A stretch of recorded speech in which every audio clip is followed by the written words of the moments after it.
There are places where history doesn't rest quietly, places where time folds in on itself and the past refuses to stay buried. In downtown Halifax, overlooking the harbor, stands the Five Fishermen restaurant.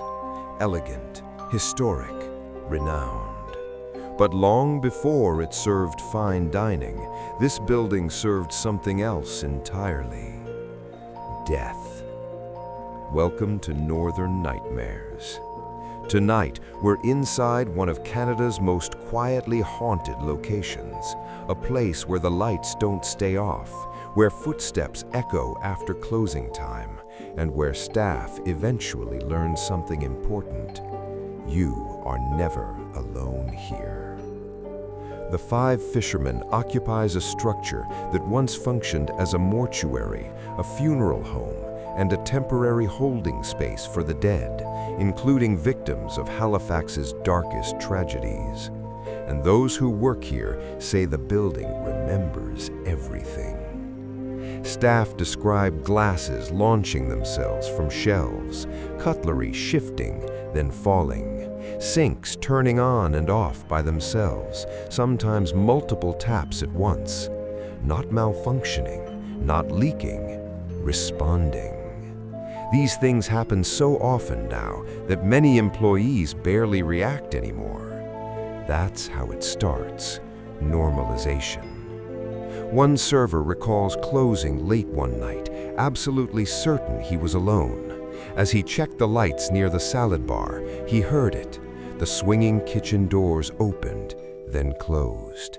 He turned in time to see them still moving, but when he searched the kitchen, the dining room, the stairwell, no one.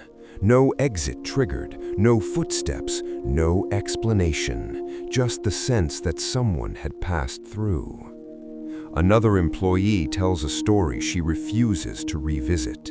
Late at night, near the grand stairwell leading down to the maitre d' stand, she saw something descending the stairs. Not walking, flowing, a gray, fog-like shape, human in outline but incomplete.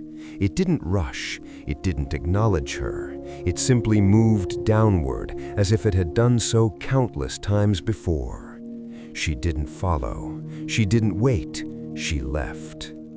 Many employees describe sudden cold zones in otherwise warm rooms. Not drafts, not broken vents, localized cold, as if something passed through them. Others hear whispers, often their own names spoken clearly, directly, when no one else is present. And sometimes those whispers turn to touch. One server, in the middle of a busy shift, felt a tap on his shoulder, then another. When he spun around, irritated, there was no one there, but the space behind him felt occupied. Behind the salad bar sits a private dining room known as the captain's quarters. Staff simply call it the PR. Late one night after closing, a waiter passed the room and heard an argument inside.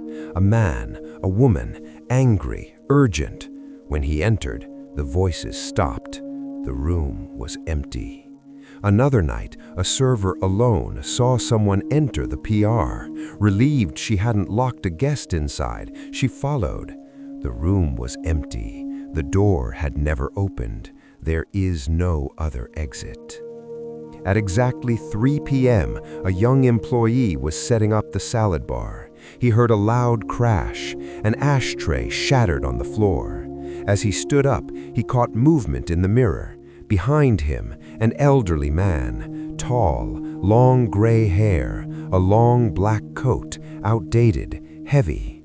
The man was walking away. When the employee turned, nothing. Years later, an assistant manager, alone at 3 p.m., saw the same man standing on the landing. When described later, another staff member went pale. They had seen him too. Same coat, same hair, same time. One server resetting her section heard tapping. At first she ignored it. Then it came again, louder, from a window, 2 floors up. Outside, Hovering beyond the glass was a gray shape, watching. When she approached, it vanished. The most disturbing story didn't happen at night. It happened during a busy dinner service. A hostess guiding a young couple felt something brush violently against her face.